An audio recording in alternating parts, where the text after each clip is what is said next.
welcome to another welcome to another perfect day in the state of Hawaii. Today I'm going to be doing a hover camera review of the hover camera Passport. But first, I have to go and grab my phone, and this should be interesting. I flew it before and I just made a review. And yeah, what's that?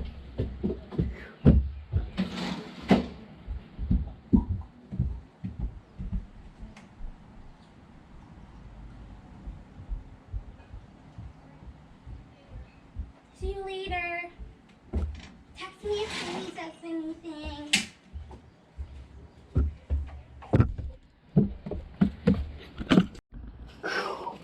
Hello, back to the beautiful state of Hawaii. Today I'm going to be doing a hover camera Passport review.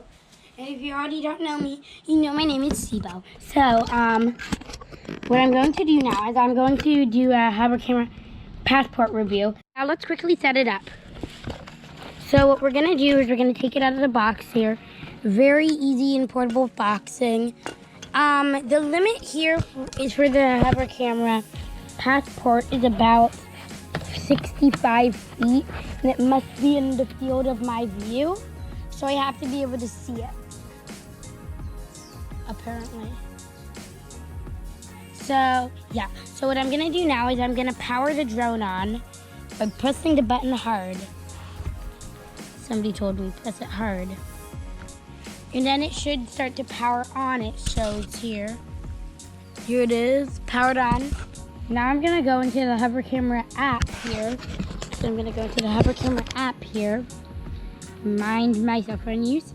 So, sorry about my cell phone use. So I'm gonna go in here. I'm gonna go into manual control. I'm gonna connect to the hover camera's Wi-Fi actually.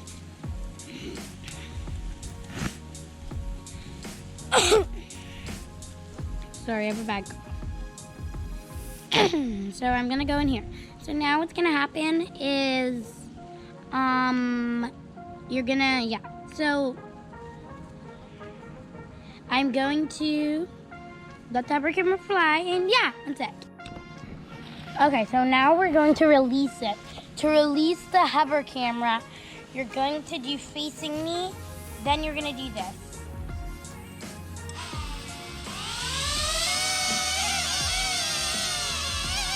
No, anyway, I'm gonna do that. Then I'm going to come over here and there's gonna record. Now what the hover camera is going to do is it's gonna turn around. Okay, first I'm gonna do like sort of a height test.